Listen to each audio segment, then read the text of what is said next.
धारा नंबर 15 लोक परीक्षा अनुचित साधन निवारण संशोधन विधेयक 2026 सभी दल के लोग इस विषय पर बहुत दिनों से मांग कर रहे थे और ये एक सुधार का प्रथम कदम है। 10 साल की सजा, 50 लाख का जुर्माना, ये प्रावधान है संसद में पेश हुए पब्लिक एग्जामिनेशन संशोधन बिल 2026 में। सरकार इस बिल को देश में हो रहे पेपर लीक को रोकने के लिए लेकर आई है ताकि आगे से ऐसी चीजें ना हों। 36 दिनों तक चले सीजेपी प्रोटेस्ट की वजह से शिक्षा मंत्री धर्मेंद्र प्रधान को इस्तीफा देना पड़ा। अब सरकार पेपर लीक को एक्शन मोड में दिखा रही है। तो आइए जानते हैं इस रिपोर्ट में इस नए बिल को कौन कौन से प्रावधान हैं, विपक्ष इसका विरोध क्यों कर रहा है और साथ में ये भी क्या ये पेपर लीक पर रोक लगा पाएगा। दरअसल 27 जुलाई को केंद्र सरकार ने लोकसभा में पब्लिक एग्जामिनेशन यानी अनुचित साधनों की रोकथाम संशोधन बिल 2026 पेश किया। इस संशोधन का मकसद 2024 के कानून को और मजबूत करना है।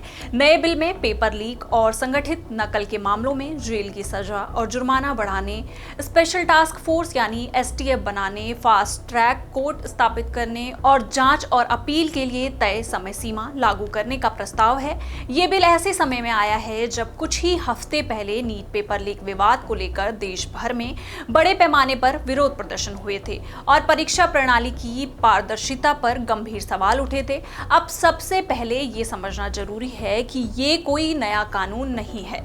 ये 2024 में बने पब्लिक एग्जामिनेशन यानी अनुचित साधनों की रोकथाम एक्ट को और सख्त और प्रभावित बनाने वाला संशोधन बिल है।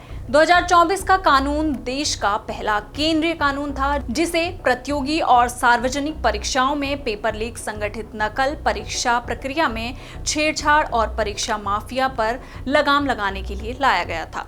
इसमें ऐसे अपराधों के लिए जेल की सजा और भारी जुर्माने का प्रावधान पहले से मौजूद था। नए बिल में क्या क्या जोड़ा गया है? अब 2026 के संशोधन के जरिए सरकार इस कानून को और मजबूत करना चाहती है।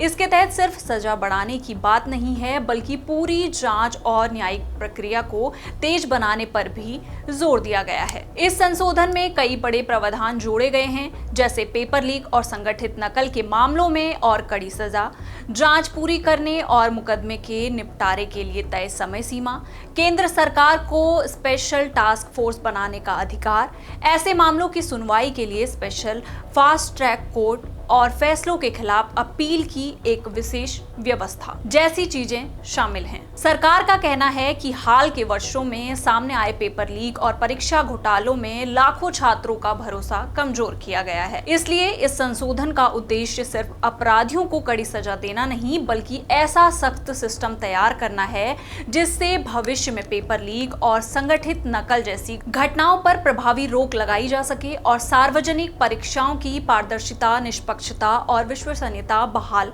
हो सके। इस बिल में कौन कौन से बड़े बदलाव प्रस्तावित हैं? अगर आसान भाषा में समझें तो 2026 के संशोधन का सबसे बड़ा फोकस सजा को और ज्यादा सख्त बनाना है ताकि पेपर लीक और परीक्षा में धांधली करने वालों के मन में कानून का डर पैदा हो।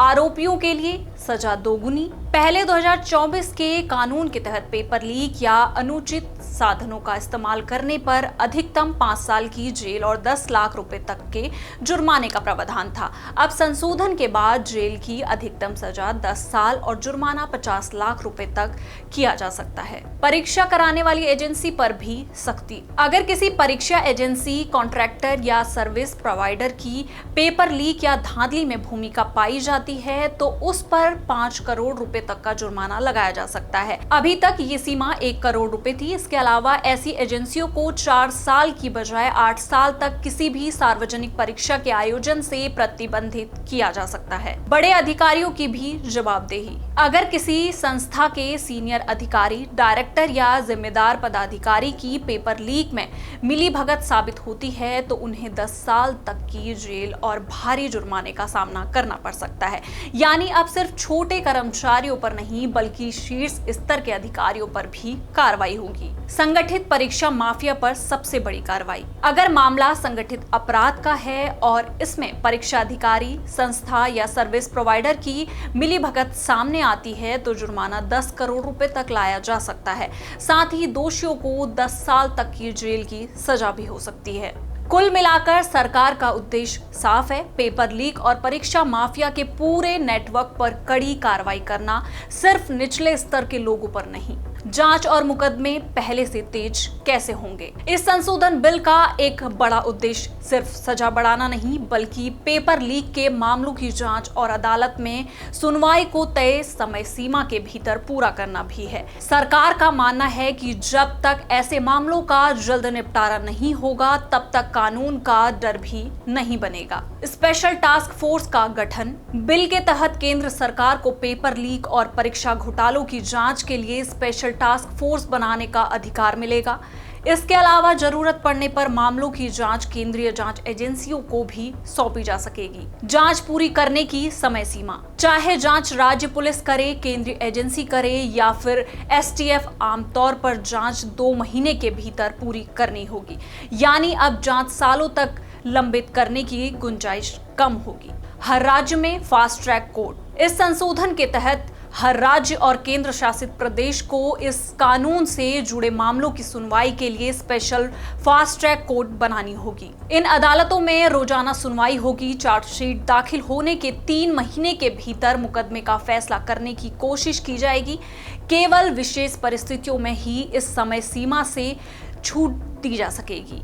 इतना ही नहीं, इस कानून के तहत पहले से लंबित मामलों को भी इन फास्ट ट्रैक कोर्ट में स्थानांतरित किया जाएगा। अपील के लिए भी तय प्रक्रिया। बिल में अपील की प्रक्रिया को भी समयबद्ध बनाया गया है। फास्ट ट्रैक कोर्ट के फैसले के खिलाफ हाई कोर्ट की डिवीजन बेंच में भी अपील की जा सकेगी। अपील 30 दिनों के भीतर दाखिल करनी होगी। उचित कारण होने पर हाई कोर्ट 90 दिनों तक की देरी माफ कर सकता है। अपील स्वीकार होने के बाद 3 महीने के भीतर उसके निपटारे का लक्ष्य रखा है। इसके अलावा जमानत देने या जमानत खारिज करने के आदेशों के खिलाफ भी अपील की जा सकेगी। इस बिल पर विपक्ष क्यों हंगामा कर रहा है?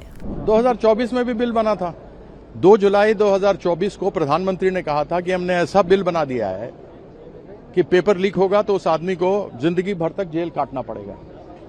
ये क्या गारंटी सरकार देती है कि पेपर लीक नहीं होगा? इसके बाद आपने क्या किया? प्रावधान 10 लाख से 10 करोड़ कर दिए, 10 करोड़ के 20 करोड़ कर दिए, जेल कर दिया। उससे फर्क क्या पड़ता है?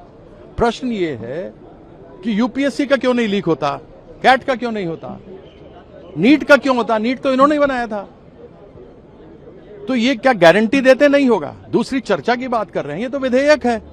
विधेयक पे तो हर एक बार संसद में चर्चा होती है, अलग अलग विधेयक आते हैं, आप उसके ऊपर चर्चा करते हैं। देखिए, बिल मैंने आपसे कहा कि कोर्ट के सामने साक्ष्य जाएगा तभी तो कार्रवाई होगी। संजीव मुखिया के लिए सीबीआई ने कह दिया है इसके खिलाफ 2024 के मामले में नीट पेपर लीक में कोई सबूत ही नहीं उसके पास। कोर्ट क्या कर लेगी बताइए आप? विपक्ष के पास एक बहुत बढ़िया मौका है जब वो ये दिखा सकता है कि वो देश के लोगों के हित में काम करना चाहता है या सिर्फ अपने हित में, अपनी पार्टी के हित में काम करना चाहता है और देश के विरुद्ध सब प्रगतिवादी कदम को रोकना चाहता है। ये दोनों जो उनका स्वरूप है वो दिखाने का समय है विपक्ष को। अब आज देखिए, इतना महत्वपूर्ण बिल आया है। छात्रों के प्रोटेस्ट से छात्रों के द्वारा निकला कि पेपर लीक के मामले में कड़ी से कड़ी सजा होनी चाहिए। उस कड़ी से कड़ी सजा के लिए जो 2024 में कानून बना, उससे भी कड़ा कानून लाने के लिए बिल आया और विपक्ष हल्ला कर रहा है। विपक्ष उसके इंट्रोड्यूस होने पर भी हाय तौबा मचा रहा है। तो ये क्या है?